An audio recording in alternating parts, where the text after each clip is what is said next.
to you from the Radio for One studios in Franklin, Michigan.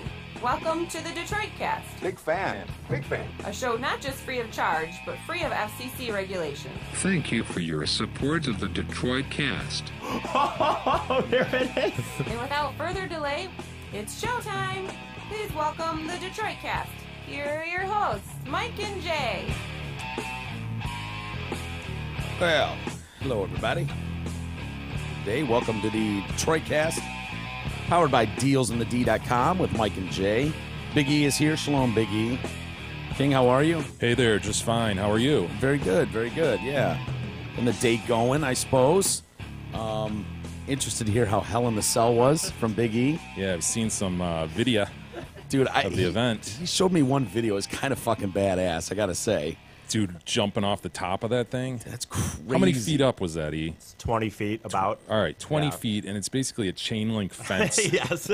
all around the ring. I mean, dude, like I've seen video of that before where you chuck a guy like over the rope onto those what are those tables? Those long like Yeah. serving tables. You think of that where a family gathering and they put a whatever on it and it holds all the food. Dude, those are like I wouldn't want to be thrown onto one of those. And seeing that video was like, damn, from 20 feet in the air. I mean, it's a rigged table in the sense that I believe that there's, Well, it was a mat, dude. I mean, yeah. I mean, but whatever. But you you're jumped from 20 feet. Right. You're Yeah. still, I mean, it's a small space you're trying to hit still. And with I don't know, man. That looked pretty rough to me. I mean, at least Here's the video the I biggest, saw. the biggest thing to me. It's Sean McMahon, right? Shane McMahon, Shane yeah. McMahon, the son of Vince. boss's kid. That boss's kid. The boss is a billionaire. Shane is a multi-millionaire, and still here he is jumping 20 feet off of this damn thing. I just Dude's don't get insane. it. Well, and the thing is, there is like, yes, for one, you can miss. Honestly, I mean, something could happen. You could fuck up.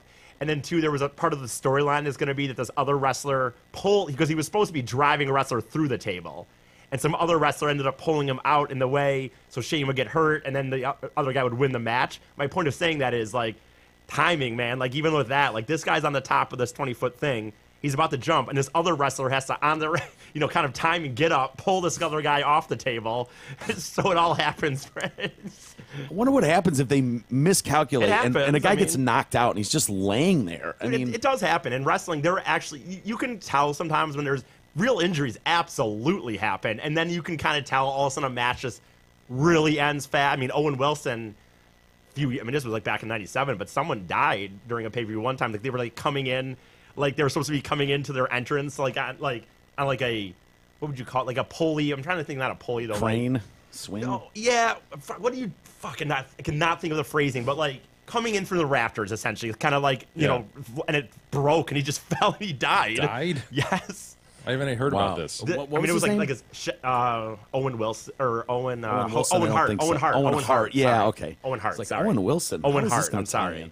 tie in? But yeah, it's crazy. I mean, he's like you said, he's a Yeah, multi-millionaire. he broke his neck, right? Didn't he hit the Probably turnbuckle or something? when he Probably. fell? I mean, that was a crazy situation, obviously. But more impressive to me was, I was saying to Mike, is that really like they got on top of this thing 20 feet in the air and were like legit having a match, like power bombing each other.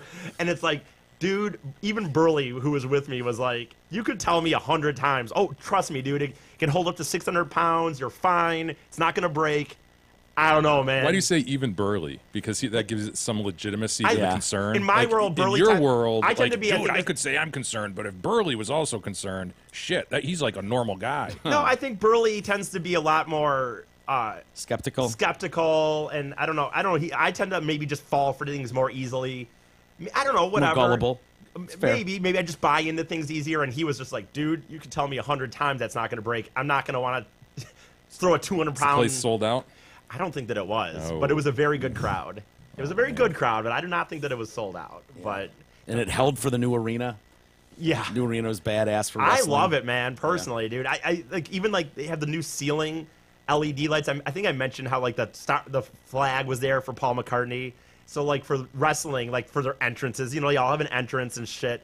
So like they all, the ceiling on the top even with like the colors would, rearrange to based on like the colors of the kind of the entrance of the guy. Nice. I think it's a great arena, man. Yeah, the I know- LED lights they're getting pretty badass. with Yeah. this. Able to do a lot. Hey, you have an annual physical to make sure you're healthy. What do you do to make sure that you remain financially fit? Mark Leibovitz, our buddy at LPL Financial, specializes in thoughtful and unbiased investment guidance designed to keep your finances in shape. Call him today. Tell him you're a friend of the show for a no-cost, no-obligation consultation. 248-626-2000. Ask for Mark. Securities and advisory services offered through LPL Financial, a registered investment advisor. Member FINRA SIPC. Tell you, Jay, I was looking at my financial stuff from Merck over the weekend a little bit, just kind of compiling them all and trying to keep them in order. Did he There's double it yet? so much there. He hasn't doubled it yet, but I gave him not much to start with, to work with. And I got to tell you, man, there have been some nice, like, it's going Some up. nice gains. Yes. Like, I Well, you didn't took get it out from under your mattress and you actually put it into an investment.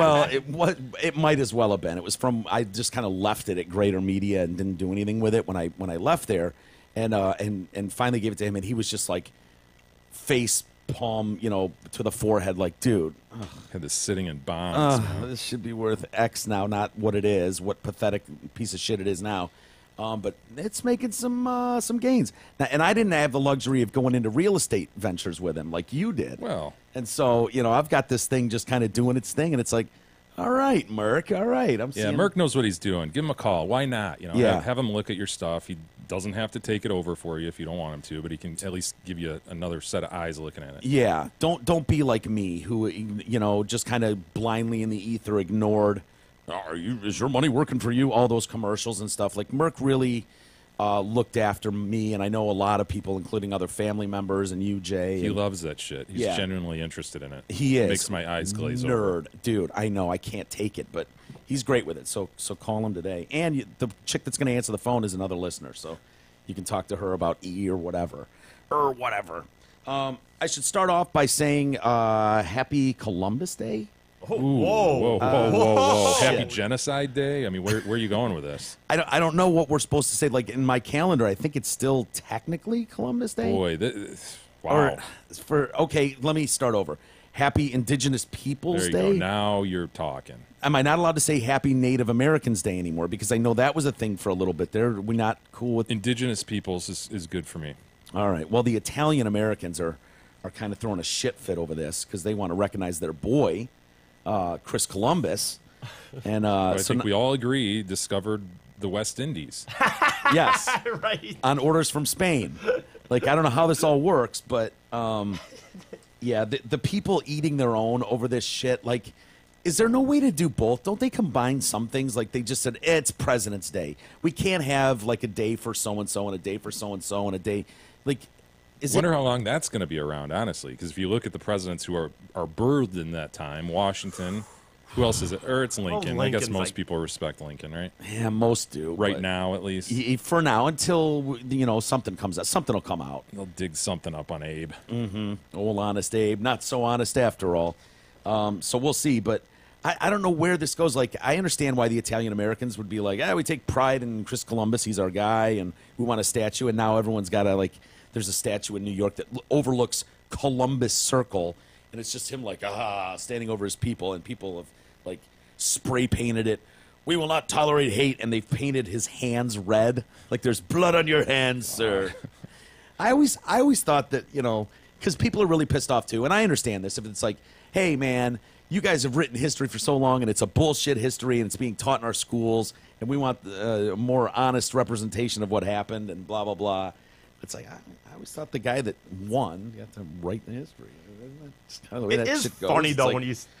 So 400 years ago, some guy came in and just started kicking shit out of the land, and it's like, if he loses, he doesn't get to write the history he wants. But if he wins, I mean, it's Didn't he sail the ocean blue in 1492? Right, of course. Right. I think it is Think you're a funny couple hundred though off. that you think when I was in early 90s or whatever, when I was in school, it was still just taught that Columbus just discovered America. As there was no other aspect Oh, I to know. it. It was just flat out Columbus he was a discovered great man. America. He was a great man. He put a flag in the ground and. And it's like they knew by then that he didn't discover North America.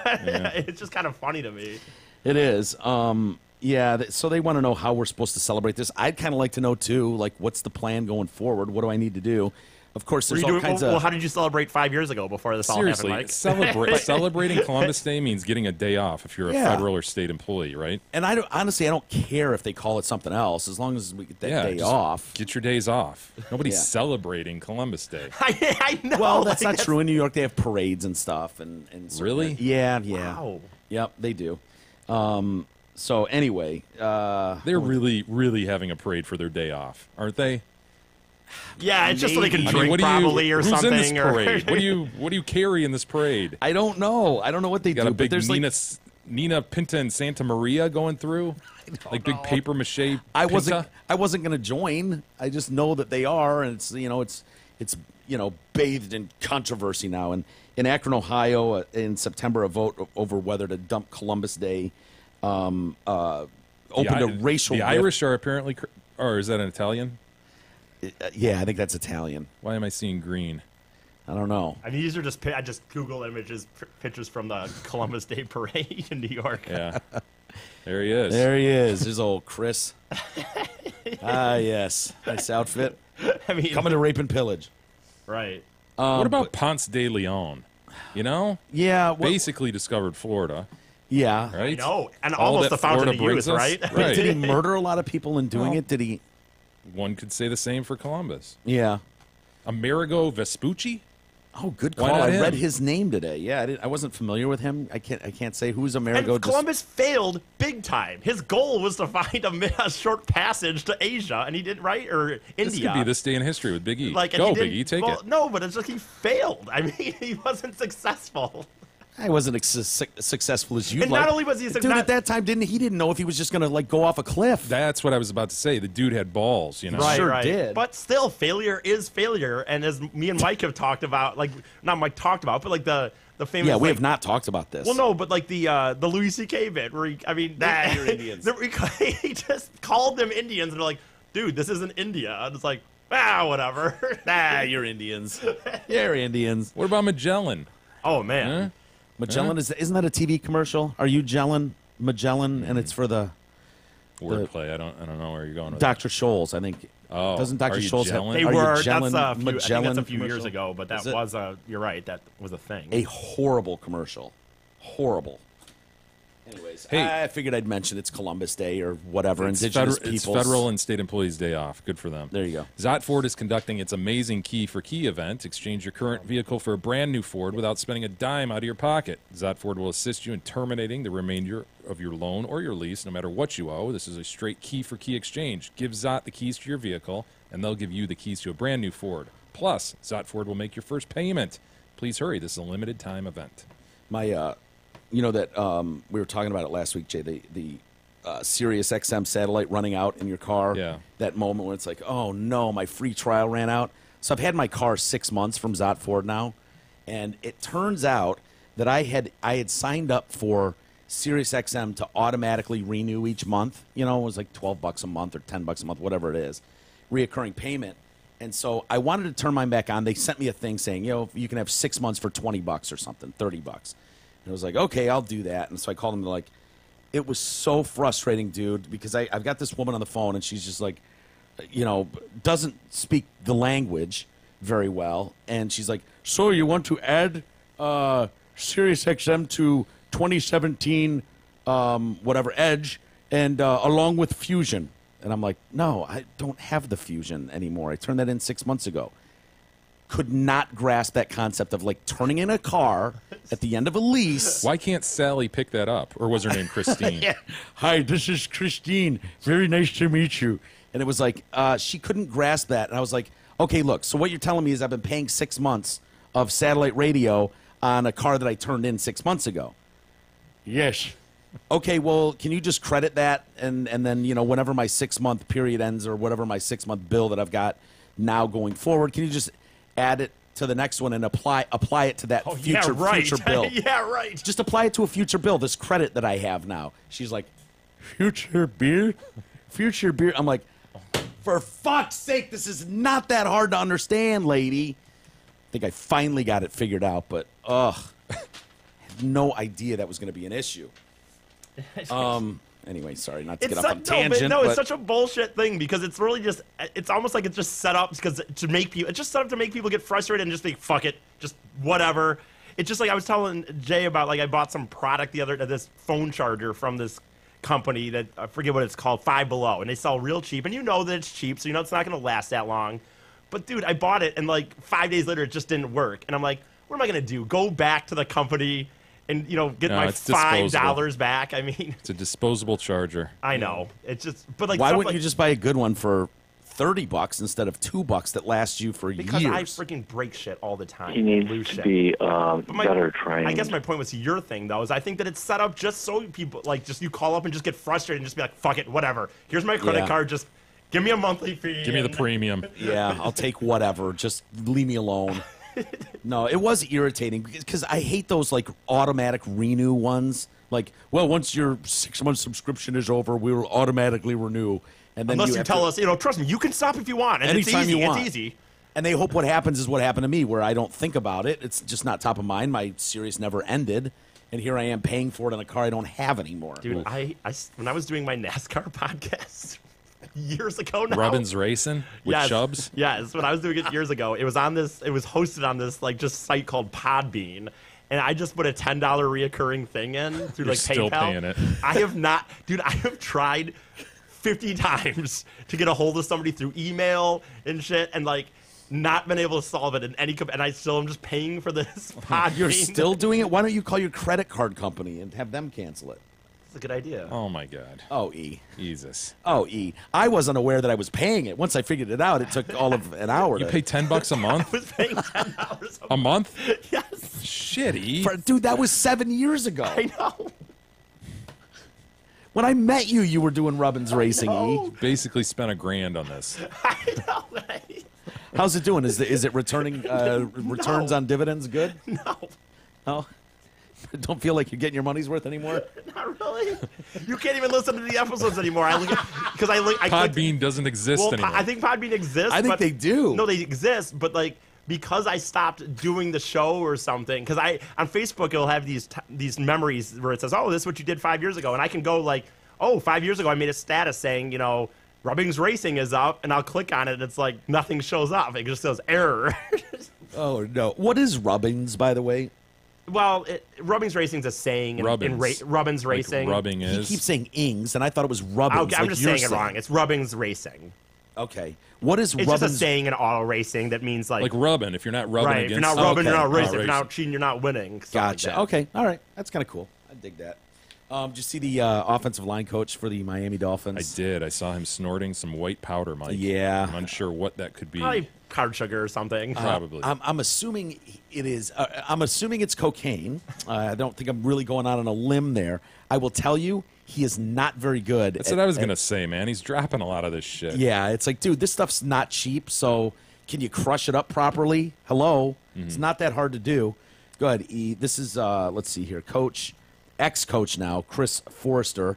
This broke last night, about 12 hours ago, and then as of this morning, he was submitting his papers. Yeah, And hold I'm on, gonna just to leave give the team. context, what he's doing is he's snorting it, and then he's talking to a chick, probably some hoe, Yes, right? Some that- escort, quote this hoe unquote. here. Yeah, the hoe that released the tape is who he's talking to. He's like, "I miss you, baby," all this shit. Do you think he's just trying to impress her? Like he doesn't really do cocaine, so he just wanted to do it to impress her, and that's why he's so Nah, shitty at it. I think he looks like someone who's experienced with this, but So he's experienced but sucks at it. Kijwana,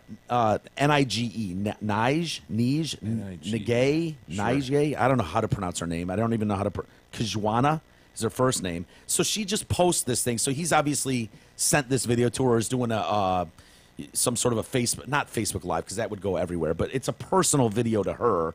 And I really don't do this often, but since it's NFL Sunday, let's talk about these coaches, folks. Introducing Christopher Foerster, Miami Dolphins line coach. Hey, honey, are you still high? With a smiley emoji or something. And so people got pissed at her for this, for narking this guy out. and, She's saying it's in retaliation for how Kaepernick has been treated. That's nice. No way. Yeah. The white people mad at me like I forced blow down this man's nose, and like I recorded it on the down low or on the low. No, these are his habits, and he recorded himself and sent it to me professing his love. So quick to make excuses for him, but will roast a minority player over an anthem. Dog fights.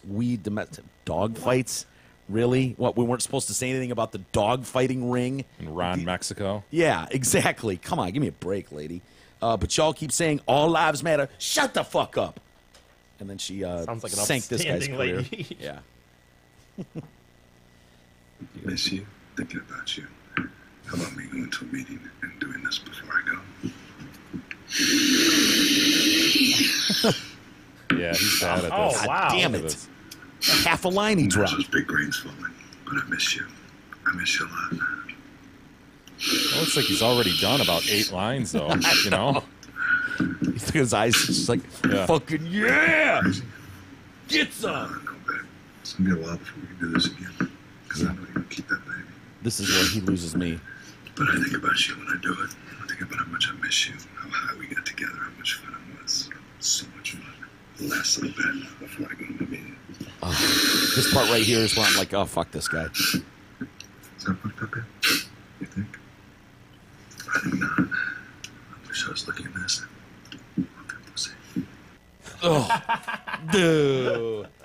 Dude, I wish I was licking this off your pussy. He's whispering. He's in his office Yeah. at the Miami Dolphins. The Dolphins have come out and said, yeah, we've reviewed the video, and that appears to be our office. And so, yeah, he's had to come out now since this fine young lady who's got her titties hanging out in just about every picture I saw of her. You know, this fine, like, she's a black lady, beautiful woman. She claims she dated him at some point. Like, Dated, quote unquote. yeah, it doesn't seem like a perfect match. I got to be honest with you. I've seen a lot of couples that, you know, and they say opposites attract, but this seems like a pairing that wouldn't usually go together. Here's this hardcore, like, older white May have guy. been an arrangement there of some Maybe. sorts. And I then don't want to this, cast like, aspersions, but I'm just guessing. well, she's much younger, hotter, you know, looks like someone who'd be hanging out the club, not with a 55-year-old Dolphins line coach. He is a line coach, though, in fairness to him. I mean, it is part of his... Now I gotcha. See what I did there? Yeah, so he's resigned less than 12 hours after this video comes out. I'm resigning from my position with the Dolphins and accept full responsibility for my actions. I want to apologize to the organization, and my sole focus is on getting the help that I need and support from medical professionals and my family. It's always that excuse, isn't there? Yeah, well, the Dolphins organization released a statement. We were made aware of the video last night and have no tolerance for this behavior. After speaking with Chris this morning, he accepted full responsibility, and we accepted his resignation effective immediately. Although Chris is no longer with the organization, we will work with him to get the help he needs during this time. That's what's important right there. Yeah. Well, there's... How long will they I know you're give him being- the help he needs? Like, how long does that last? You know what I mean? What if it takes him? I mean, it might take him a few months to get off cocaine. No. They'll give him a few numbers. You know? Oh. Yeah. Call this who's expert. paying for it? Yeah. No, it is a bigger discussion about, you know, because I know there are varying sides of responsibility with this sort of thing. And, you know, in this country, we tend to, no matter how much we say it, you know, that, oh, it's a disease or we need to help. It's a medical issue. It's not a law issue. There are people on the other side who, and rightfully so, I can see it both ways. And believe me, it's hard for me because I know both sides personally. But, you know, it's hard for someone to go, you can't call this a disease like cancer. I didn't choose to get cancer, asshole. You chose to do those drugs. I get that. But, you know, as Like we another learn- another problem a lot of people have is, wow, that looks like a lot of fun though, man. He's doing blow. I'd love to sit there and do blow. Yeah. Like, oh, it's just a disease. I've got to do this blow. I've got to Yeah. lick it off a hooker's pussy. You know. Like, Yeah. that's just this. That's the disease I have. Unfortunately. That's a great It's my disease, disease man. again. That is a good one as far as diseases go. I mean, it's a fun Well, one. yeah, it's like a lot of them. It will kill you. Well, everything kills us, Mike. No, that's my point. Is I a know. lot of people have trouble looking at this on equal level as cancer or something like that. When it's like, wow, looks like a hell of a good time while you're in that disease. I used to, and I never did a very good job with this, like most of my jokes. But I It's used- usually pain-filled, though, Jay. It's not as fun. I mean, it looks fun in a moment like that, but so much outside of that is filled with shit that you wouldn't want to put your worst enemy through. I will say that. Go ahead, E. Oh, no. I used to try to do a joke about this, and I failed pretty miserably at it. But like, let's hear it. But the premise was this idea of like people that all of a sudden get clean, like off alcohol, and it's like they have like, you know, party for them, and everyone's like, oh, they're so courageous, and they're so, oh my god, and this and that, and it's like Well, yeah, but that 10 years of getting loaded every day was fucking awesome, and like Yeah. it's kind of like the notion like someone like me who can just handle my alcohol doesn't like. It's Can just ya? like, well, no, but you know what I mean. Well, it was a joke, Mike. Okay, all right. But I didn't know you were still telling a joke. I didn't remember how. I'm just telling you the premise of the idea, and the point is, it was went to what Jay Right. said, like this notion of like. After 10 years of getting shit-faced every fucking day and doing chicks and shit, now they're like, you know what, I'm going to clean up. It's like, oh, my God, what a hero. You're so Yeah. courageous. Courage. Well, I think about it in there's different levels. Obviously, there's some you see the horrifying stories today about babies that are born absolutely addicted to opiates and heroin, all that kind of stuff because their mom had at 13 had a kid and they're living in Tennessee somewhere and she's addictive and now you've got this kid that's just strung out. That kid's whole life is going to be affected by that. You don't even know what chemistry is being molded in the zygote stage that this kid is now predisposed to, that makes things a lot more difficult. So there's different levels to this. And then you think of, guys that work their fucking asses off, guys that you probably worked with, Jay, that were into shit like that are working 20 hours a day, never off the clock. And it's like one time someone introduces him to something like, dude, I know you look exhausted. Here, my buddy gave me something. Hit this really quick. You'll be fine. And the guy does, and the first time, it's fucking amazing. He works all night. He's not tired, and it works great. And it does that for months.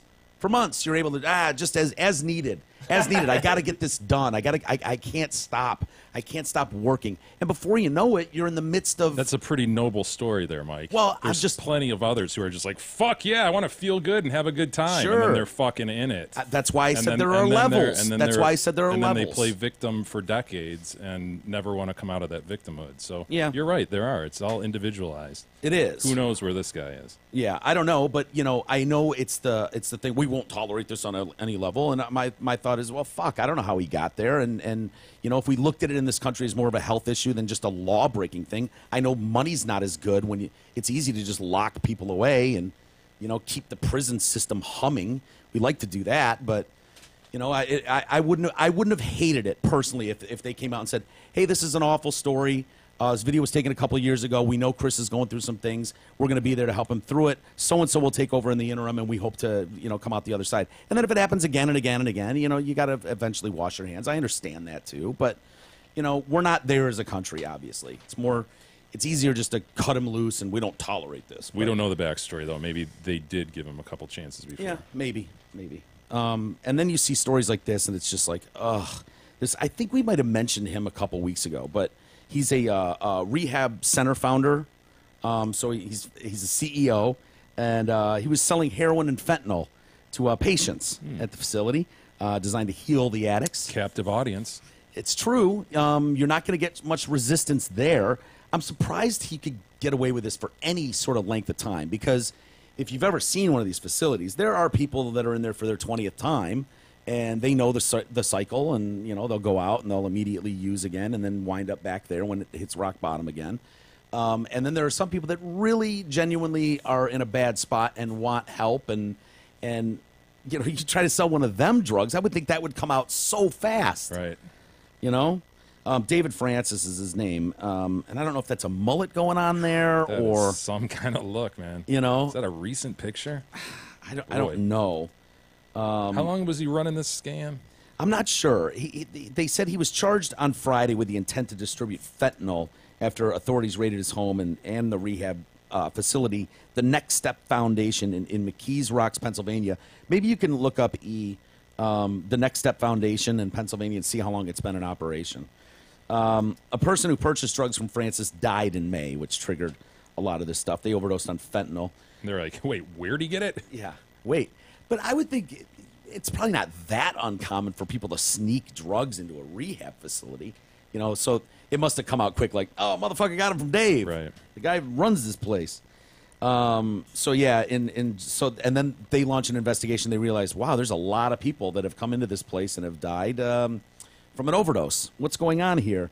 And so it's listed as, the foundation is listed as providing recovery housing, education, support, and services to alkies and addicts. But instead, he was acting as a drug dealer.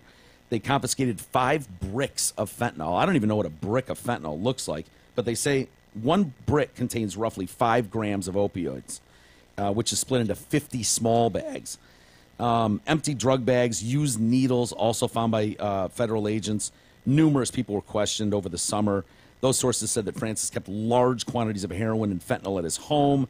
One source said he'd been supplying large quantities to addicts at his foundation and others in the neighborhood. Wow. That is just diabolical, man. Double life, man. That is unbelievable. They think he's also got a tax business called All Personal Matters, and they think somehow that was used also in conjunction or in connection with this. I don't know what that means, but Like an accounting business or something? yeah, like a taxes, like Kyle Mayer. Like Kyle Mayer's like maybe laundering his fentanyl heroin business out the back door. You know what I mean? He's using Kyle Mayer. Kyle, are you doing that, really? I doubt Kyle would do that. In an interview, this is great too. In an interview in 2006, Francis said, "This is what helps keep me clean, is helping other people." He spent time in behind bars in the early 2000s for some felony drug convictions too. Oof. I don't know. That's a tough one. Hey, check out the Detroit Cast listener business page. It's a page under the Help the Show tab on our website, DetroitCast.com. The page includes businesses owned by listeners. Take a look. It'd be great to support supporters of the show, and this is something that'll be growing over time, so make sure you're coming back to it. Most importantly, make sure you're using the businesses and recommending them to friends and family. Today's featured listings are Dustin's Mowing and Grounds, serving Oakland and Livingston counties. They provide lawn, landscaping, snow, and ice services for both commercial and residential customers. You will notice a difference. I know now is the time to get on board with them for your snow removal. And also Harvard Risk Management Corporation. They're a new ad recently. Oh, cool. They specialize in affordable identity theft protection and preventative legal services for individuals, families, and small businesses. So click on them and check them out. Very good. Harvinger Weinstein. Yeah. Sounds like Hollywood is starting to come out a little bit. Down goes Harvinger, huh? Yeah, he's done. But, you know, I look at that and I'm like, okay, whatever. So he goes underground and what, lives off the interest of his empire forever? Okay, great. It's hard to have sympathy for that, or like, oh my God, that poor man. That's settled. Yeah. They fired him. They fired him. They've done the right thing. Yeah. That poor man, his career is over. Yeah, whatever. He's like 65 and a multi-gazillionaire. Yeah, so he's been let go from the Weinstein Company. But yeah, what a bunch of hypocrites. Like, they know they settled all these lawsuits in the past. Of course. They're telling me they don't know that there were others, that this is just his MO. Well, they love being able to hide behind the fact of, well, it's the Bill O'Reilly. Name them. A lot of times it's cheaper just to settle these things and move on than it is to litigate them. I know that to be true. That is not a false statement. It's not, but it's the one they all choose to lean on. So when you're like, oh, for the Weinstein Company, it makes it very easy. Moreover, I know that a lot of people bring bullshit lawsuits, and you do settle them for just nominal amounts. So you can't just discount it and say, well, he probably paid millions and millions to these chicks. Who knows? It really could be 10 grand just to get rid of it, or it could be $10 million. You just don't know. Do you ever find people that are like, absolutely not, I am not having that on my record, is paying this broad off, she's full of shit, and I'm going to fight this, I don't give a shit what it costs. Yeah, but if you're not being sued individually and it's the company, you don't have a say in it. It's the company's call or the insurance or the insurance company's call. But your name can still be attached to it, right? Yeah, I mean, you're the alleged perp, the alleged assaulter in this instance, but if you're not being personally sued, that's one thing. If you're being personally sued and you want to take it all the way to the Supreme Court, go ahead and do that, but a company can settle the claims against it. Yeah. Would there be any recourse for a guy if he's like, look, my company wants to settle this, but my name is mentioned as the perp, this is bullshit, I want to clear my name. Like, if you're not personally being sued, are you just kind of at the mercy of... Yeah, you're fucked. Really? Wow. Well, anyway, Hollywood now that it's gone, the lid's been blown off. Hollywood is coming out and speaking now about... And in reality, you say the lid being blown off. In reality, in Hollywood, this was probably so known all over the place. Everybody knows this guy, knows what he does. Yeah. And so lid being blown off by the New York Times, sending it nationally to schmoes like us, right? Right. Which I'm going to demand right now, and I know no one's listening, but I want to know what the fuck is going on with that child shit, porn shit in Hollywood. I'm tired of these like, oh yeah, it's an open secret in Hollywood that so-and-so is. Well, if it's just an open secret that he's gay and doesn't want to tell the country, whatever. But this idea of these open secrets of Hollywood executives raping children, and it's like, well, it's an open secret. No, how about we blow the fucking lid off that? Because I'll tell you what, I believe the Coreys. And I believe those kids were... Corey Feldman and Corey Haim. Yes. And I believe Corey Haim, part of the reason he's dead today is because of the horrible abuse that he went through. And Feldman probably as well, you know, had terrible lives for those kids. And we hear about this stuff, and it's like nobody really wants to say anything because of how powerful this ladder and how high this ladder goes. But it's outrageous, dude. You're talking about children. There's got to be somebody on the fringe who doesn't want to be in the business anymore, but that has information that you'd That's think credible. you know what I mean? Yeah, that would come forward and just blow it up. But yeah, I know you would, but it's so easy to just go, he's a drug abuser. You can't trust him. You know, they lie. That's what they do. And so it's very easy to just go, well, yeah, he's trying to reboot his career, his flailing career, or he's a junkie, and paint him that way. That's what they did with Haim. That's what they did with Feldman. That's what they do with anybody that comes out. Yeah. You know, you're talking about someone that would have to be at the top of his game, doesn't need the publicity, doesn't have the track record, but saw this stuff. Mm-hmm. And for him to come out, and I don't know why no one will do. You'll be a hero. You'll be there will be some shit you got to go through, some interviews you don't want to do, some investigations, but coming out the other side, you'll be an absolute hero and an industry changer. Mm-hmm. You know, and I don't know why, because it's been a long time that we've been hearing about that child Maybe it's stuff. not true. Yeah, I choose to believe differently. Maybe that's the case, but we should look into it. Anyway, Meryl Streep once called him a god. She is since he's been dismissed now. You know, she's coming out and this is unacceptable. I never knew anything. Really, Meryl Streep. Really, you never heard the rumblings. Must not have been hot enough to hit on, I guess. Yeah, that's what I thought too. It's like, yeah, well, you're a 68-year-old woman or whatever. You know, probably not really in his wheelhouse. No one could deny her talent, though, so she didn't need to sleep with people. Yeah, that's a good point. She is brilliant. Yeah, I wonder how many of these people that have come out would change course, and if they had to do it all over again, if they would give everything back to change what happened with Harvey Weinstein. Because casting couches have gone on for a long time in that industry, and it's very easy to sit there once you've made yours and go, this is an outrage, but... Mm-hmm. You know, I wonder how many of them would, you know, well, you can give it all back and have never met him. You know, I don't know what the answer to that is, but he's been slammed with multiple accusations of sex harassment, of course. Rose McGowan was the first. Ambra Battagliana, I don't know if we talked about her yesterday, Italian actress. He invited her to his New York office. There he asked her if her titties were real and then grabbed him and put his hands up her skirt. She reported the incident to police, but then he, of course, settled it, just paid her off.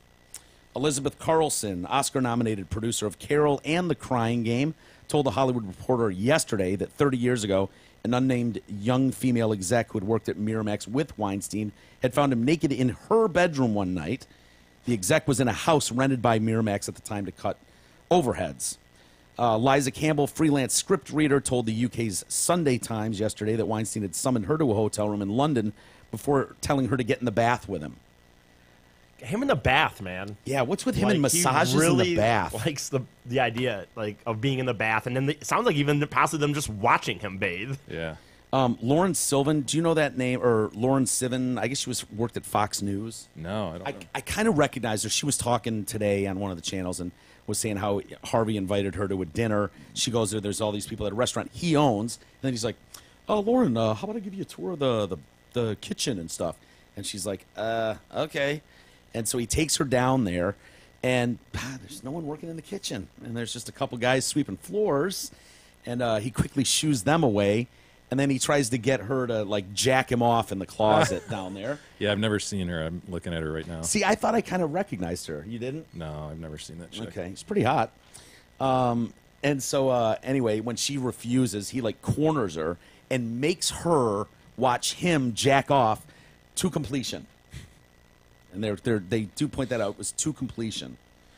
Yeah, so following this, the co-chair, including his brother, Bob, and 3 other directors came out and said, in light of new information about misconduct by Harvey, or Harvinger, the directors of the Weinstein Company have determined and have informed Harvey that his employment with the Weinstein Company is terminated, effective immediately.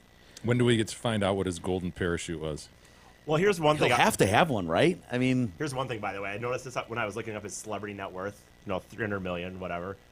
But this is actually what I noticed more when I looked at it. Look up here. Is this racist? I think they're celebrating Columbus Day here. At, Oh, God, my man, word. on Celebrity Net Worth? Well, we won't be visiting this website anymore. Let's see if we can get that shut down. Find out who their sponsors are. E.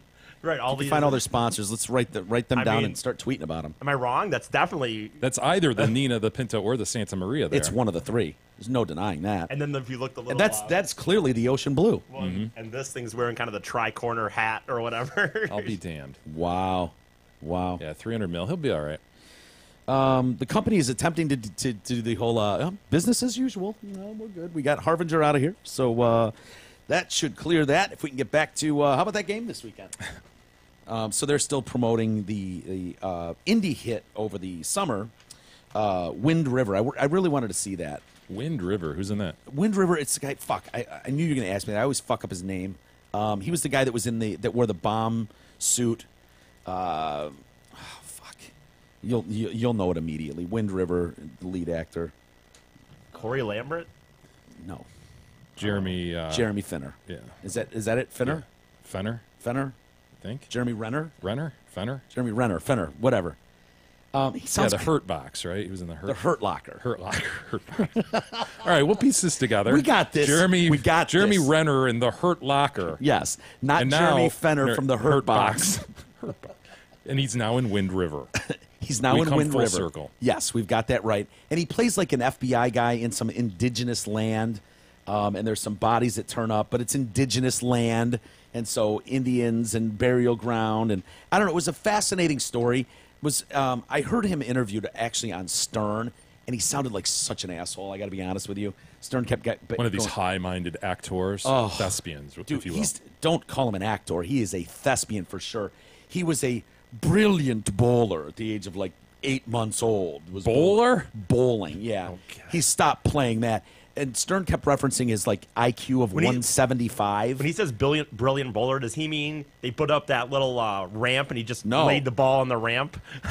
he started bowling, I guess, and then he was almost like semi-pro at like 12, and then stopped because the competition wasn't good enough. Oh, and, wow. it was one of these, and like he just came. It was kind of one of those like ask a question instead of just rolling. It's like, yeah. I don't know. Yeah, pretty deep, right? Yeah, I mean, it's just not important. I mean, is my IQ 175? I guess, but Who's to say what that even means? what is it? I mean, in the big picture, it's about my daughter. Sounds like a pretty cool dude. And you're just like, oh, this guy's just a bummer. Here's a couple quotes from him. I live my life through fear. If I'm afraid of it, I'll do it just so I'm not afraid of it anymore. I wonder if he would be scared of getting shot in the face. Well, he should do that. To get I mean, over it that would be fear. pretty scary to get shot in the face. Here's another one. I like repressed characters. Gives me a lot of freedom to make a lot of different choices through subtleties. Yeah. The average lay wouldn't pick up on the subtleties, but true thespians will. True artists will pick up on what I'm doing. Speaking of sweet actors, you hear Jared Leto is going to play Hugh Hefner in a Oh, Playboy no movie. shit. Yeah. Really? Yeah, I guess they were going to do Robert Downey Jr., but they switched over to Leto. Oh, so they're going to start younger? Because I don't know. Leto's obviously a lot younger than, Yeah.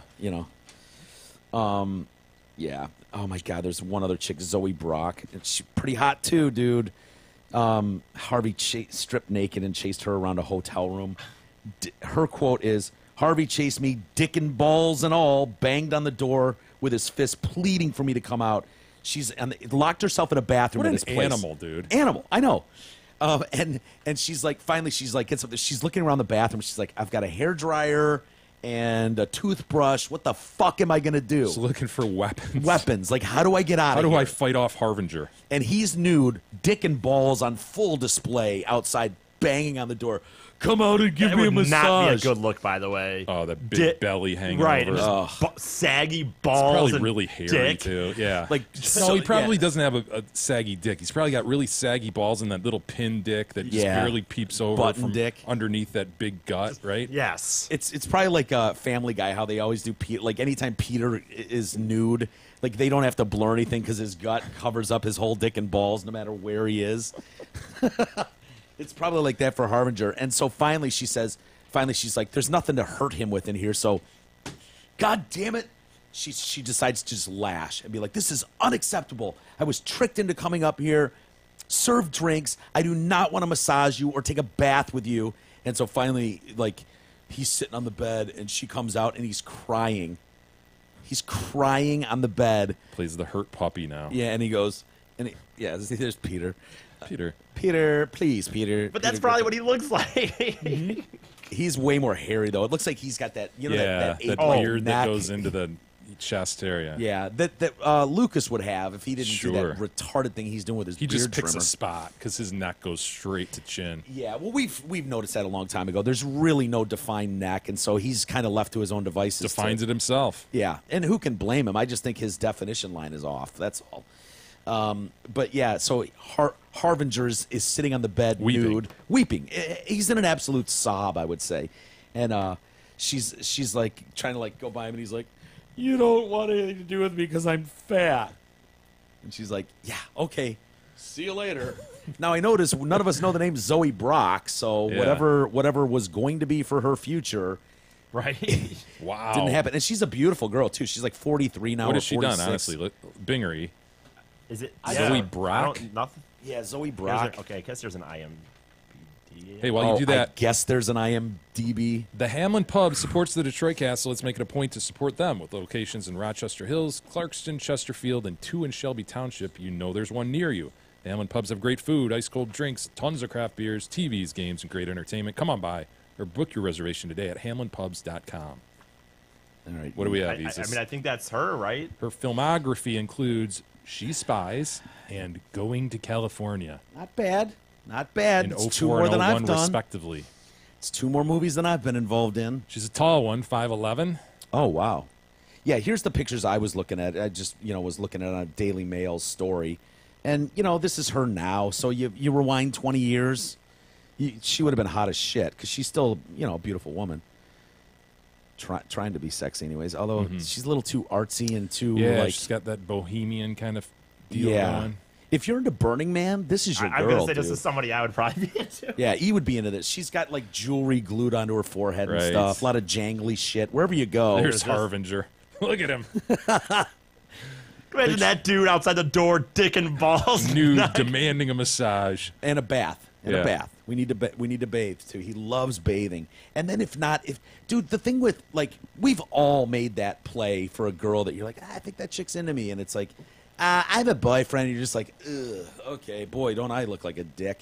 And you walk away, tail between your Yeah, legs. most mere mortals would, right? But not Harvinger. But it's like, I want nothing to do with you. And then it's like, all right, well, then stand there. You're going to watch me jack this to completion. Yeah, Goddamn. it's- Just stand there and look cute.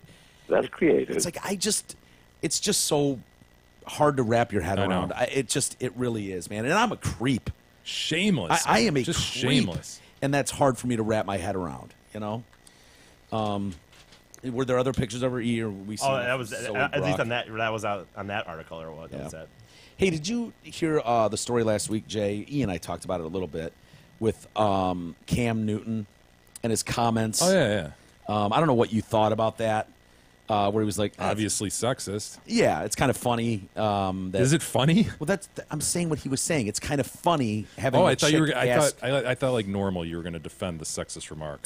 No. No, I don't know. I think making such a huge deal of it is equally stupid, but whatever. Dude, it's overtly sexist, though. It is. It is. I still found it kind of funny. A little bit funny. The whole thing. Anyway, there's another football player, ex-football player, Seattle Seahawk, who's come out to now talk about this. John Moffitt. Do you remember the name John Moffitt? He was a lineman. I kind of remember that name. That's why I mentioned it. But he's come out to take a hard stance that women are incapable of understanding football. What an asshole. Moffitt, where do we think we're going with this that's going to be helpful?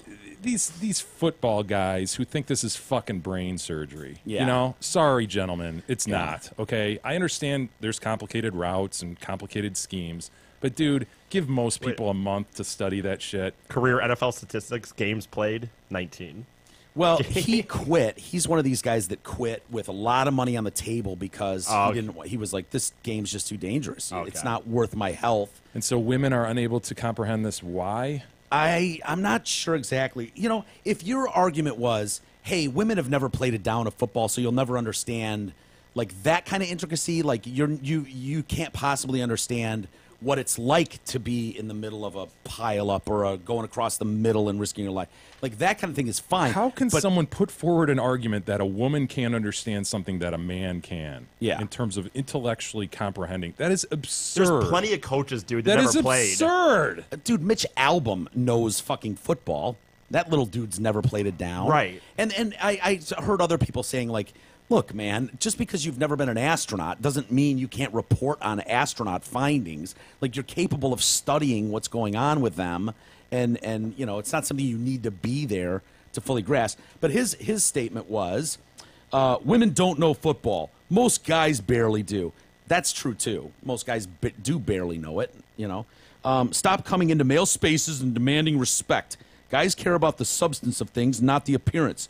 Just because networks like a sexy sideline reporter for you to look at doesn't mean Cam is sexist for questioning the authenticity of her game knowledge. He was laughing because she was fed that question like most of her kind are. You know the funny thing If is, you're going to challenge a particular person and say, you, person X, you don't know what you're talking about, that's fine. Yeah. But to just blanket say, women, Women. that's funny that you would comment on a route. What could women know about a route? well, the funny Yeah. thing is, I think he makes that comment on Cam Newton, and I'm not saying it wasn't sexist, but I think Cam Newton was making a joke. I don't even think he was making like, Dude, no, what joke, though? That's No, what but- he says. but- Like, what is, but what my is the point- joke? His joke, what he was doing is going. He was. I think personally, he was taking mental note of the fact that, boy, that is a rarity to be asked a question like that. What was the quote again? Give me the exact quote. Do you have it? Cam's. Yeah. She was asking him something about a route that a receiver ran. I know. I and- want to and hear he- exactly what he said so I can assess this joke. but Because I think okay, I heard get it a that, but couple I'm not times. even I was like, what's funny about that? I'm not saying that it's funny marginally though. funny. I'm saying this guy commenting on him saying like he's like saying like Cam Newton was making a point, like Cam Newton can question this chick because blah, blah, and I'm like, dude, I don't think he was even. I think Cam Newton was trying to You be think funny. you're giving that too much credit by saying Cam Newton was making a point. Right, I think he was just trying to be funny. I don't even think he was like yeah, I really. kind of got that feeling too. And then when no one in the room, because Cam loves being a ham in a locker room setting or in a press conference, and usually the room busts out laughing with Cam. And I thought it was like one of those where no one in the room laughed, like they all knew. Oh boy, dangerous ground Cam's gone on to. Don't make a sound, because you can be guilty by association if you laugh too Well, hard. Billy Bush. Yeah, exactly. I grab him by the pussy. That's right. That's right, Mr. Trump. Donald. Yeah, well, Shit, just a second. well, go ahead when you find it. So John Moffitt goes on. If women are so knowledgeable with a game they can't play, let them do play-by-play or color. But no, and women don't even see that it's not Cam, but the network that's sexist, or just can't lie about the truth. Women don't really know the game. They are incapable. Yet in this society where a woman can do anything a man can do and men can do nothing, this is a rock and a hard place. Personally, I thought it was funny too. So, yeah, there's Cam.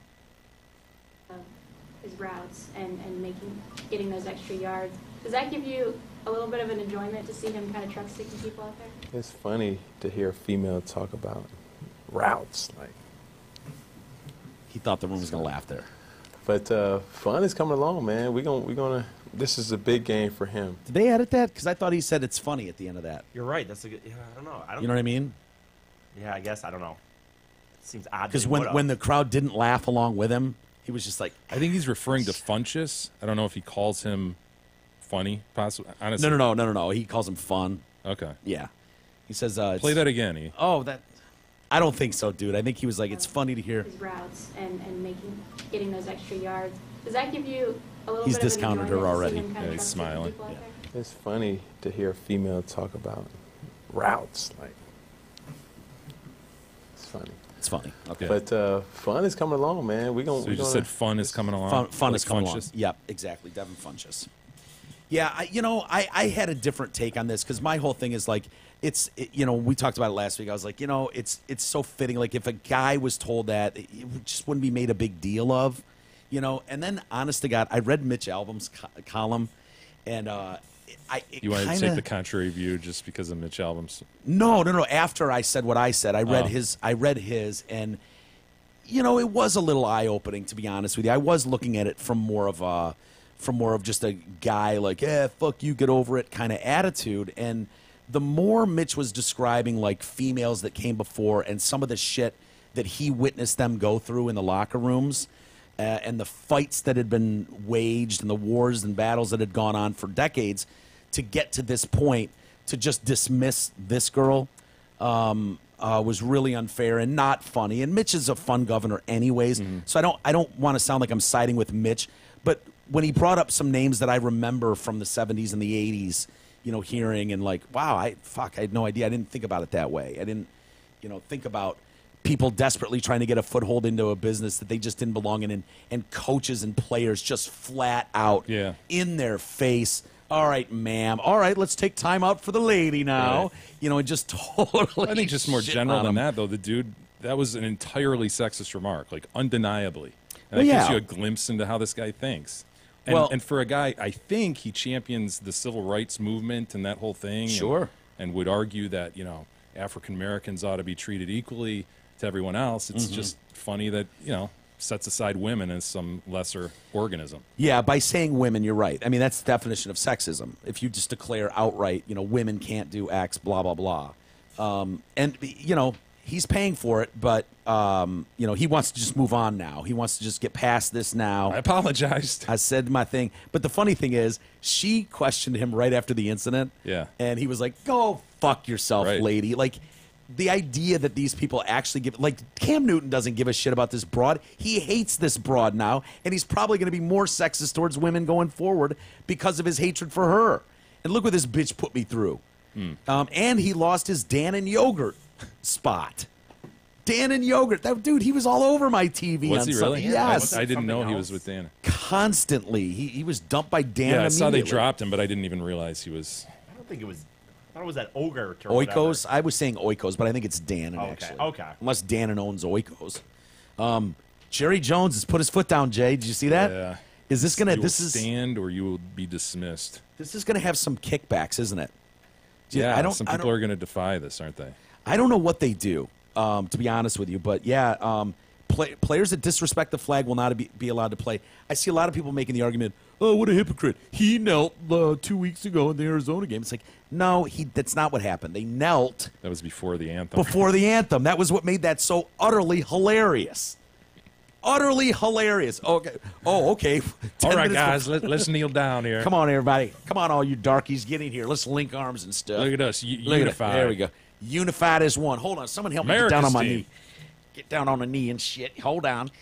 And then, it's like, yeah, he didn't do it during the anthem. That would have been a bold move for Jerry Jones, the owner of America's team, to take a knee during the anthem would have said a lot. But Jerry's probably reading the same shit we all are about ratings, and he's looking at his bottom line, and he's like, all right, fuck this, man. The country is not on board with this. I don't like it either. And so anyone that takes a knee is out. They're not playing on my team or playing in the game. Well, Adam Silver, the NBA commissioner, he came out, a week or 10 days ago or so and said, look, the policy is that everyone shall respect the anthem. So get ready, everybody. Yeah. And you will be disciplined if you don't. Well, who was the guy famously, the one basketball player when we were growing up? I can't remember. The dude from the Nuggets. We looked him up. Yeah, Prince something or I don't remember. It was Abdul Rahim or something. Okay, yeah. Whatever. But yeah, he had done that his whole career, and and then it blew up. But Silver's going to have a problem, man. 90% of the players in that league are African American, and if those guys want to take a fucking knee, I know. the hell is he going to do about it? There's some knees taken, aren't there? Dude, most of the LeBron coaches, takes a knee. What's he going to do? Yeah. I mean, you look at Popovich. Look at the Pistons coach. Like, there are a lot of coaches that 100%. SVG hates Trump. So does Popovich, and they are very outspoken about it. They sure are. And so what? They're going to go by Silver's wishes? Silver's might have wishes? some scabs playing in this league by year end. Yeah. I'm surprised that Silver took that stand. As much kudos and credit as he got for taking Don Sterling's team away from him. Yeah. I mean, he was the guy that literally booted that dude out of the league, which is still mind-blowing to me that they just took this franchise from this old fucking man, I like to help minorities. It's been pointed out since then that it's remarkable that an 86-year-old white man goes on a tirade that he doesn't know is being recorded about race and never once utters the N-word. Yeah. That's a miracle. That guy should be praised for the fact that he didn't. I don't know why the girl had me say those things. The girl. I'm the guilty one for uttering those terrible, ugly words. Which I don't mean. I don't mean. What was her name again? Fucking. Oh man. Oh, the visor Sophie- chick. yeah. Oh, that idiot. Remember her in a roller skate? That was the greatest story ever, dude. Was it not? Yeah, that was something. When he kept going Didn't like it start with a V? Yes. Viviano. But she was called like just V, right, or Maybe. something. Yeah. But she was like, I don't care. Don's like, I don't care if you fuck them. I don't care if you date them. Just stop putting them on Instagram. It was like the weirdest fucking like thing that like that Line was to draw. That was his hang up. I don't care if you fuck them. He didn't like it being thrown in his face, on Yeah. Instagram or paraded around. I can't believe you knew what Instagram was. Well, he didn't want him showing up at games, right? V. Stiviano? Yeah. V. Stiviano. There you go. There you go. Looking for her stupid visor photos right now. I wonder what she's doing. Because wasn't his wife suing for the Ferrari back? More importantly, what is Lawrence doing these days? I know. We're going to wake up one day and... There she is. Moron. Look at that idiot. People were wearing that. Oh my God. That's a sweet Twinkie the Kid shirt, though. Yeah, huh? it is. Look That at is. That is. I'll be damned. Look at him just playing the guitar like that. Dude, which duck is that? Is that Don? That's is that a Don. pantsless Don Duck? Of course. You ever seen Don in pants? No, I can't say that I have.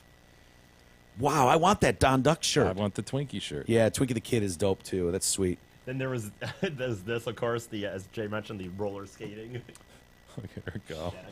Yeah, it's not rollerblading. It's actually roller skating. Roller Look at her go. skating. Oh, his greasy plume just rubbed With all the of my visor, forearm. with the stupid visor. Look at those big clunky headphones and shit. Have you ever seen anyone wear a visor like that other than her? No. Nope. Never. I think that was a big seller for Halloween last year, Oh, year yeah. before, whatever it Yeah. was that outfit.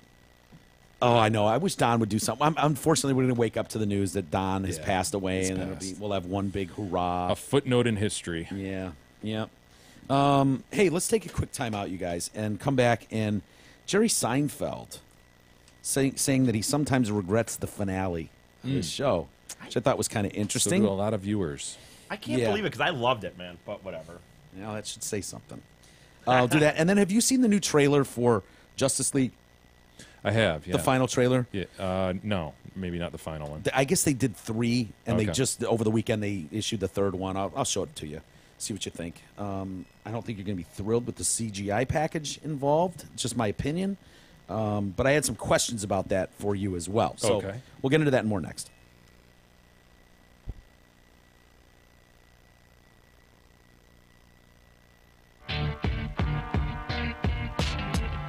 The Detroit Cast continues after this short break.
Hi everyone, this is Kelly Menino, your event coordinator for the Hamlin Pubs.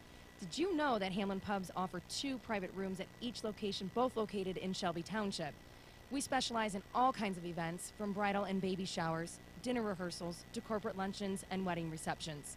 My team is committed to making your occasion your most memorable event. Give me a call today so that we can plan your next event. Call me at 586-596-1425 or visit our website at hamlinpubs.com.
The Detroit Cast continues now, bitches.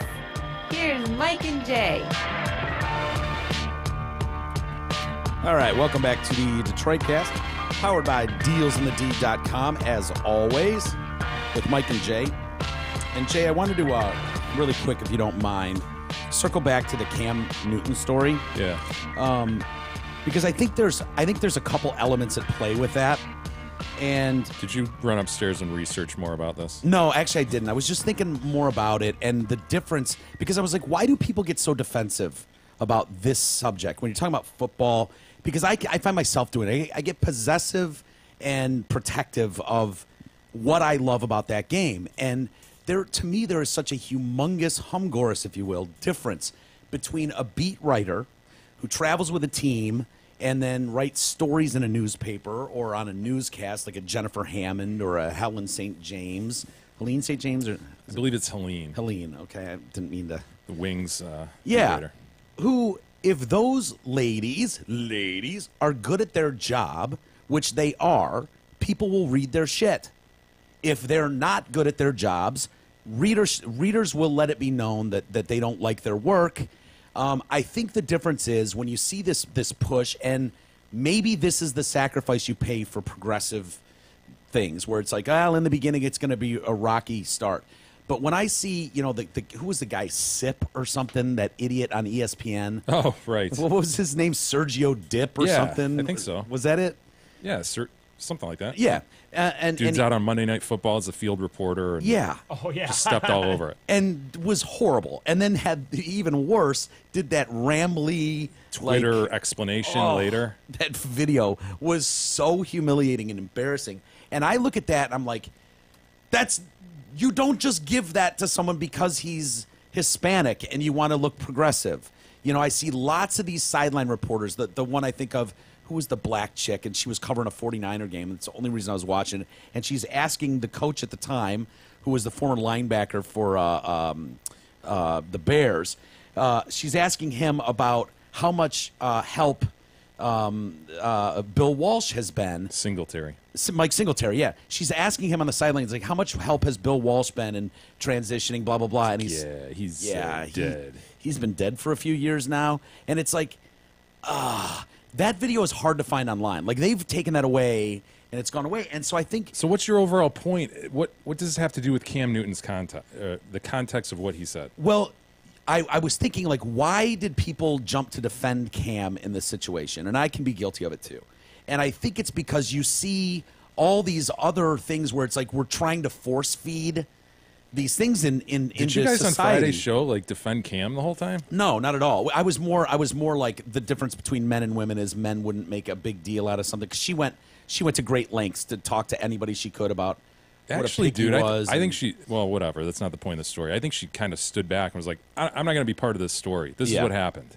Well, my point right now is I think that people see the mesh of all of it and just go, my game's changing. I'm being forced into watching Sergio Dip when I just want real good analysis, and I don't want that done because of a movement or because it's good for diversity. And you watch ESPN and the pregame shit now, and it's like, this isn't what I wanted. I don't want Sam Ponder up there because she's Sam Ponder. I want Why couldn't he real have shit. said, it's funny when people who don't know shit about our game ask a question about routes. Yeah. He'd have been fine with that. Well, you know what? He wouldn't have been fine because some people would have gone, she's a woman. You're saying that about a woman. You wouldn't have said it about a man. But he didn't. He said, it's funny when a woman, girl, whatever he said, asks about routes. It's idiocy. It is. You can't defend that. I'm not trying to defend it. I wasn't trying to defend it. Mike, I'm saying that as a general blanket statement. Okay. You can't defend it. Yeah. Don't be so defensive. I feel like you're being defensive. I'm trying to explain. I don't need to be defensive. It's overtly sexist. Yeah. Where am I wrong? You're not wrong. You're not wrong. I was trying to explain why you get this divisiveness when this subject comes up. And I think there's two things at play. I think there's a big difference between a professional beat writer who follows a team and writes stories. Isn't that what she is? Yeah. Yeah. Okay. So that's why his comments are bad. Whereas if you're talking about Sergio Dip and ragging on him, I think that's a different thing. Where it's like, obviously someone's been put here because of ulterior motives. That's my whole point. I probably shouldn't have brought it back up. But anyway. Hey, as we roar into Rocktober, Ram Power Days at Zot M59 Dodge Ram continue to blow away the competition. Due to unprecedented demand, Zot has extended the remarkable 169 lease on the new 17 Dodge Ram Bighorn Crew Cab 4x4. Yes, it's a mouthful, but a 169 lease keeps your pockets full. Folks, this is a loaded $45,000 Ram truck, and they have 175 to choose from only from dealsinthed.com. Okay, I mentioned Jerry Seinfeld before the break. You were a fan from afar, maybe? You probably weren't like a Psycho Seinfeld fan? Not a Psycho Seinfeld fan, but I've watched it enough to know all the characters and know the main markers on that show, yeah. Yeah, well, can you believe it's been nearly 2 decades since that went off the air? Wow. I know, it doesn't seem like just almost yesterday, but anyway, he says that he's finally admitted that the divisive finale has weighed on his mind. Like, he's thought about that too, and he wonders if they made the right choice in going the direction they went. I sometimes think we really shouldn't have even done it. So he was talking to an audience during a New Yorker festival on Friday night. There was a lot of pressure on us at the time to do one big last show, but big is always bad in comedy. Comedy should be small and cheap and quick. Describing the finale as an impossible episode. That's why TV is always funnier than movies, because you don't have that much time and that much money. You guys, obviously, everyone saw the finale. I think most of America saw the finale of Seinfeld. I think you liked it. Yeah, the reason I liked it is, and I never get why people didn't, is I felt like it was justice of these guys who they brought all these people they were assholes back to throughout the series, people they had screwed over because they just didn't give a shit about anybody but themselves, and they kind of were done in by this, like, what was it, the Good Samaritan law, and they went to jail for it. And I thought it was, you got to see these old characters, and I thought it was good to me. I thought it tied it up as good as it could have for that show. Yeah, I don't. What did you think, Jay? I was fine with it. I didn't, it didn't occur to me that it was this awful, awful episode. But I wasn't the biggest fan. Yeah, well, I was a huge fan, and I haven't seen that finale since it aired. I've never watched it again, so I'm going on 20-year-old memories. But I think the problem that I had with it was it wasn't a Seinfeld episode. It didn't focus on the characters that you loved and the situations they got into. They were trying to wrap it up. Yeah, it was about like, how do you involve 200 characters from the history of this legacy show? And it was about all of them, and it had very little to do with any of the main Seinfeld cast, except for them sitting in court and being berated by all these people. And so it never felt like a Seinfeld episode. So I totally understood. I remember walking away feeling like, wow, that stinks. To Jerry's point, he says, in my opinion, the funniest moment in the sitcom's entire run came at the end of season 5's The Marine Biologist. Did you ever see that one? I don't. Remind me. I'm Dude, not sure. It's one where it starts with, like, Kramer is hitting golf balls into the ocean. Yeah. And then George, I think, to some chick, he started lying to her and saying he was a marine biologist, thinking she wouldn't question him on that. And he's talking about, turtles he's rescued in the Galapagos Islands and shit like that. And so then as the episode goes on, she's at the beach with George, and there's a big commotion, and there's a whale that looks like it's having trouble breathing. And he reaches into the blowhole, pulls out the golf ball, tying it back to Kramer. Yes, exactly. But, that moment when he's walking on the beach and there's this commotion going on, all these people, does anyone hear a marine biologist? And it's like George now has to be the hero. Yeah. And that is probably my favorite. I'm so glad to hear Jerry mention that, because it's probably, of all his catalog, my favorite episode of Seinfeld is Marine Biologist. Mark and I used to sit in our fucking house and watch that ending scene over and over and over. Probably had that thing memorized at one point. The sea was angry that day, my friends, as he's trying to recount the story of his heroics to his table of friends. And he says, the hardest thing in comedy to do is have the biggest laugh at the end, and it's the most satisfying thing. We got very lucky, Seinfeld said, of writing the end of that monologue at the end. Larry David and I came up with it the night before we were shooting. We wrote it late at night, and Jason memorized the whole speech in one day. And I went back and watched just that speech, and it's just brilliant. We probably can't watch much of it. E, do you have it there? Well, you should get to the end then, because to me, but you want George talking, I guess, so whatever. I just love to walk into the water. The sea was angry that day, my friends. I won't lie to you, boys. I was terrified. Well, I pressed on, and as I made my way past the breakers, a strange calm came over me. I don't know if it was divine intervention or the kinship of all living things, but I tell you, Jerry, at that moment, I was a marine biologist. George, I've just been reading this thing in the paper. It's unbelievable. I know, I was just telling them the story. Oh, come on, George. Finish the story. George. Humble George the best. The sea was angry that day, my friends. Like an old man trying to send back soup in a deli.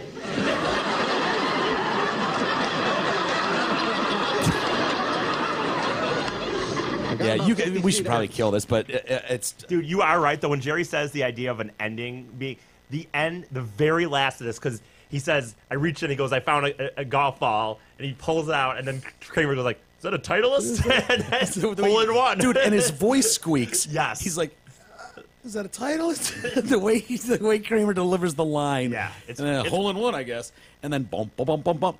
You know, it's just it is ironic that the tie-up episode seems to be that they tried a bit too hard, because it's a show about nothing, and that was the whole thing about it, and they tried to tie it up with a neat little bow, and I think that's where the biggest fans feel that they failed. If you ever, like, I've heard, like, I watch a lot of commentary on, like, comedy episodes, actually, like shows like The Simpsons and Friends and stuff, and writers say, like, the final season finales or series finales are the hardest, because if a show made it to a point where they're going to have one and it's going to be a big deal, everybody has an idea of how they think a show should end. Everyone wants one storyline to be lined up, or one story. Well, it's one of those things, like, some people, you could do a final season where these guys get arrested for the Good Samaritan law, and then over the course of 15 episodes or 22 episodes, it plays out, and then you get the finale of their guilt or whatever. But then at least you could feel like it's mostly about these main characters and them, you know, defending themselves. But to try to do that in a 30-minute episode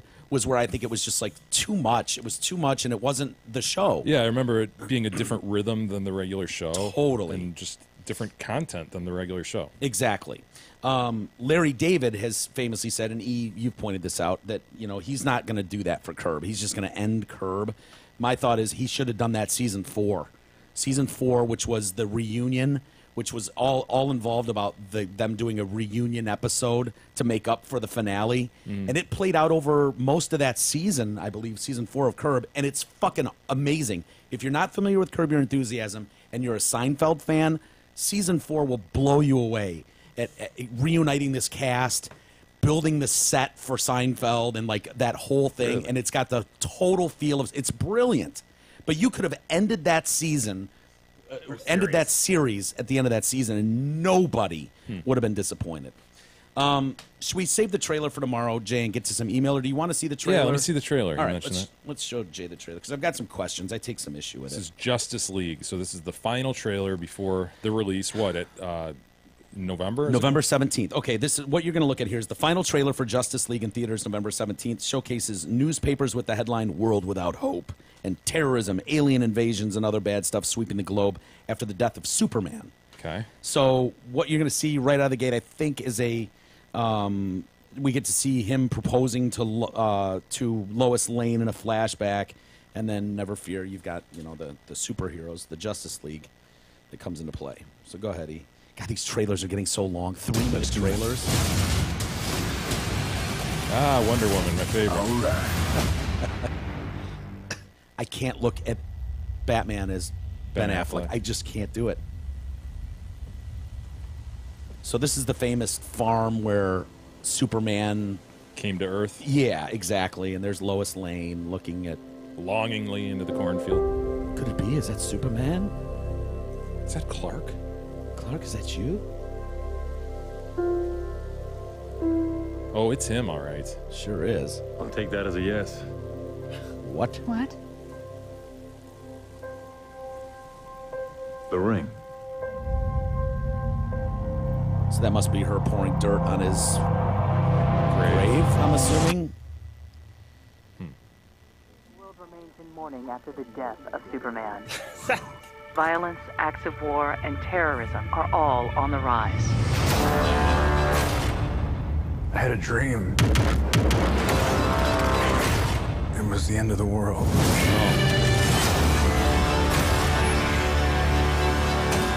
See all this shit. You've hated You see my problem with the CGI shit? Something more. Something darker.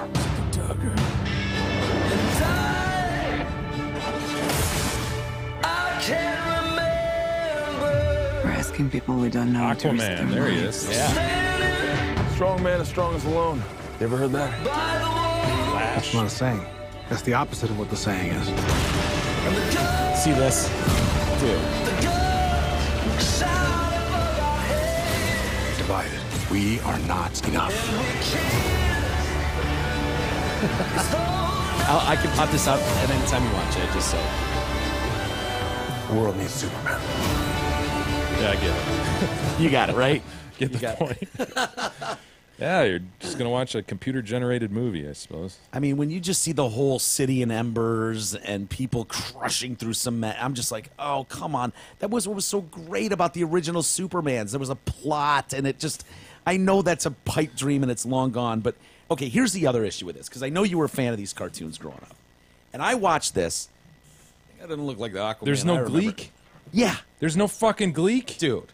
What Okay. about the Wonder Twins? Okay, this is what we're going to do really quick. So we've got Wonder Woman, Batman, The Flash, Aquaman, and Android Cyborg. Okay, never Join heard the of him. cause. Okay, me either. So I went to Justice. I was like, am I losing my mind? Am I going crazy? Because I watched Justice League, or what was it? I think that's what it was called. It was called the Justice League, cartoon? right? Like the cartoon in the 80s or early 80s, late 70s that we would have watched as The kids. Legion of Doom The and all that Legion of shit? Doom, yes, yes.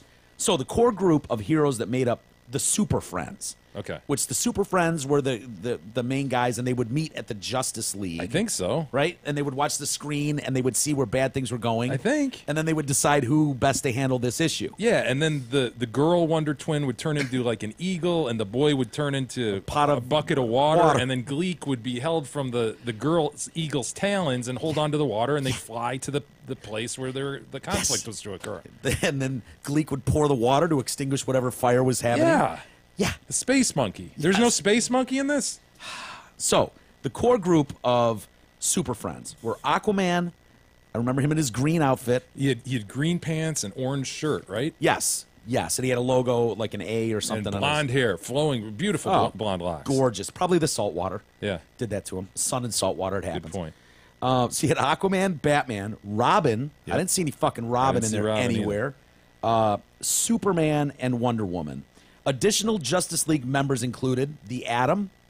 Adam, okay. Didn't he have like an atomic... Little tiny guy, I think. Firestorm. The Flash. Yep. Green Lantern. Aha. You remember Green Lantern. Hawkgirl and Hawkman. Okay, I remember those too. Okay. And then DC comic characters who were not Justice League members in comics at the time, only on the series, were Cyborg and Rima the Jungle Girl. What the fuck? And Cyborg, dude, we're talking 1985 was Cyborg. We're talking Rima the Jungle Girl, 77 and 1980. I don't remember them at all. Never heard of them. Justice League members created for the TV series. You had Apache Chief. Can't imagine that would be offensive today. Only imagine what they did with Apache. Did he fly through the air going, oh, and flinging arrows at people? Black Vulcan, El Dorado, and Samurai. And these are all late 70s, early 80s. You had Green Arrow, Superboy, Plastic Man. These were one-shot Justice League appearances that they made, so one episode. Their pets. This is where you had Gleek. Okay. And this also included Wonder Dog. All right, I've seen that guy, that Apache Chief. Oh, yeah. Definitely seen him. He talk this way didn't he? I think you're right. Just throwing him in there. See if you can get any commentary of it, or video of him. Wow, is he huge? I think he was. Yeah, he's towering over the trees there. Maybe that was his thing. He could grow. Yeah. So their pets were Gleek and Wonder Dog. Do you remember Wonder Dog? I vaguely remember Wonder Dog, but he was only there from 73 to 75. And then you had the Wonder Twins. Do you remember their names? No. Well, that was Wonder Twins Unite. Did they have to bump fists Wonder or Twin rings? powers activate. Was Form of an was- eagle. Form of, I think they had. Pail of water. Didn't they have a ring like a... Maybe. I don't know. And they flashed it at each You've other. got names for Wonder Twins? Yeah. Jaina and Zan. I do remember that now. Do you really? Yeah. Yep. I didn't remember that.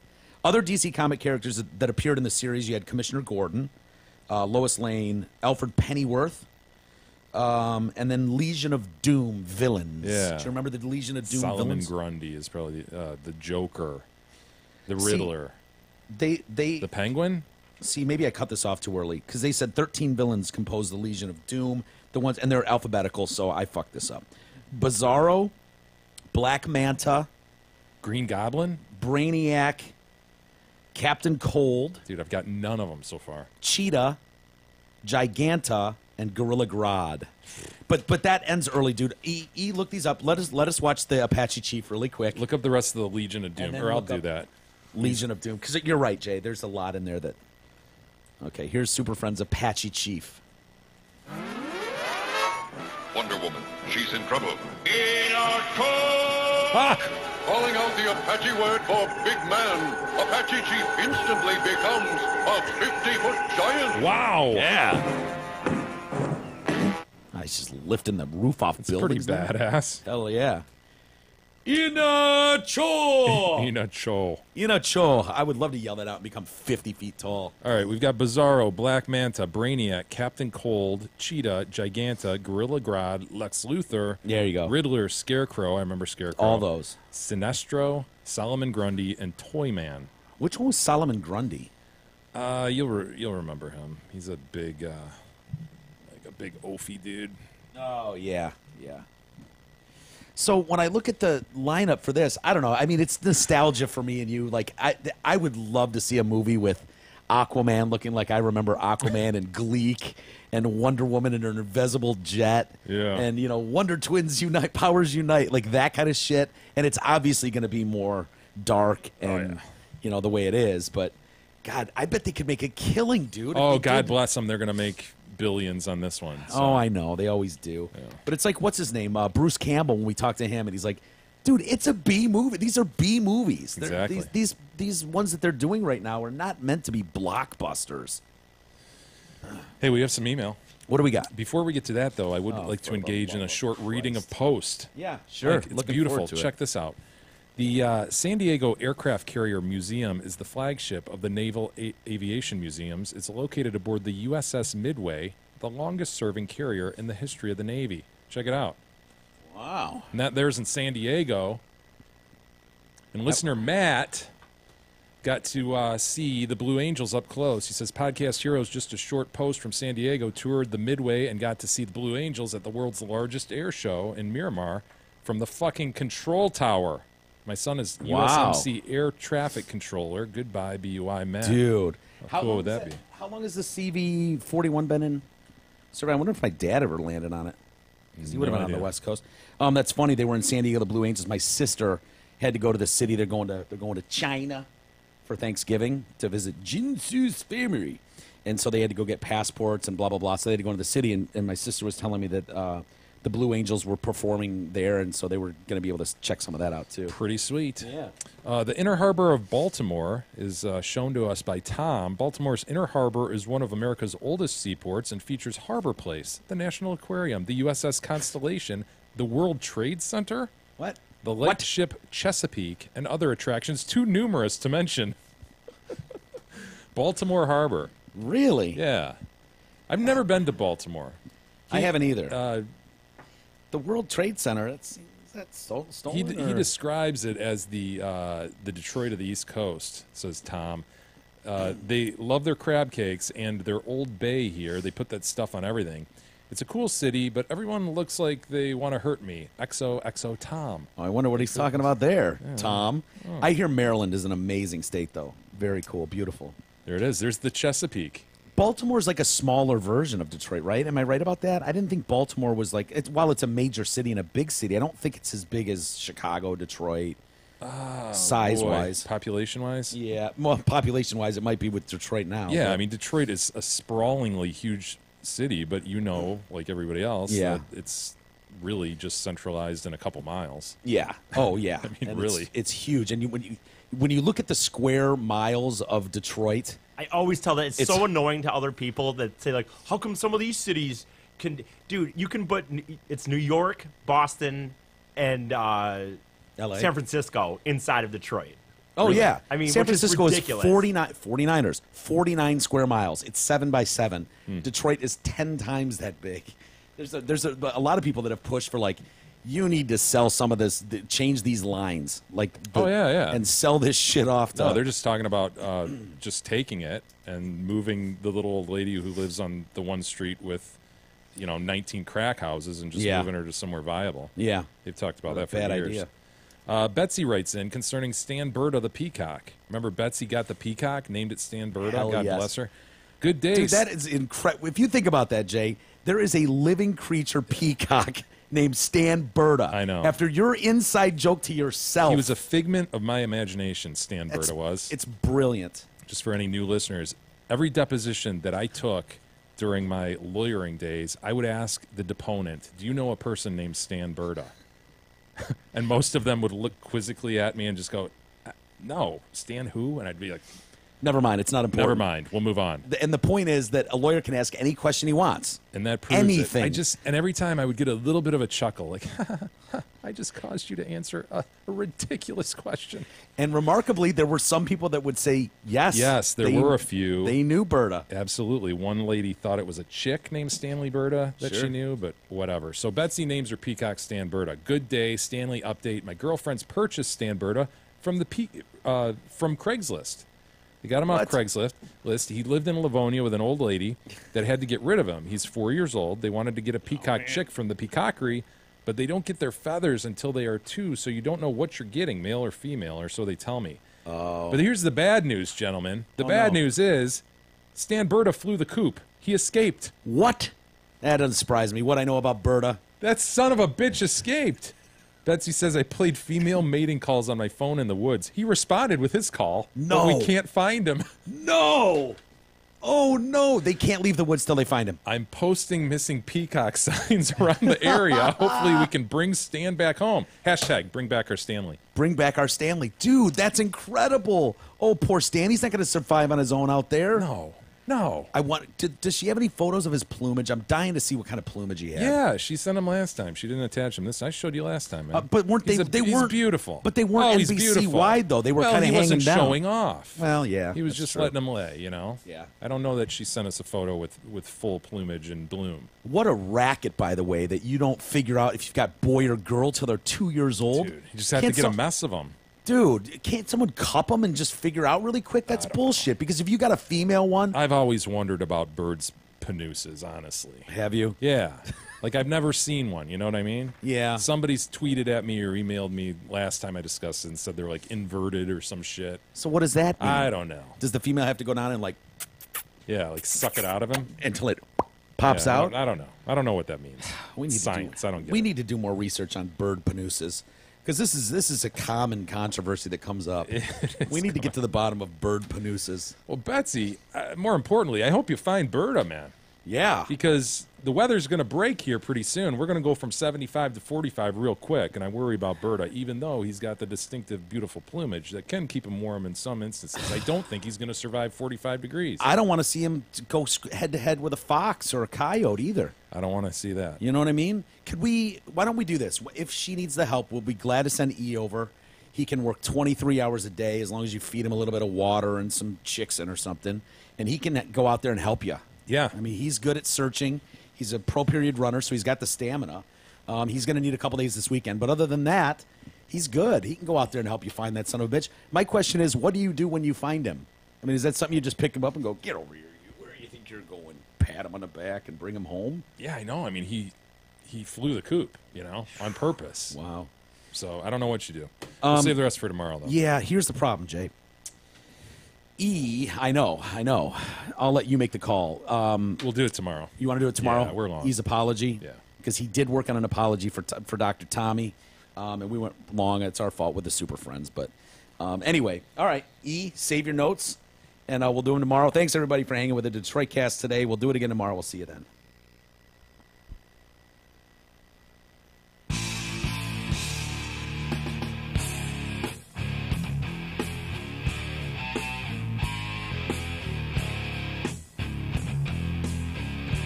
You've been listening to the Detroit Cast with your hosts, Mike and Jay. From all of us at Radio for One Studios, thank you for listening. And as always, thank you, Detroit.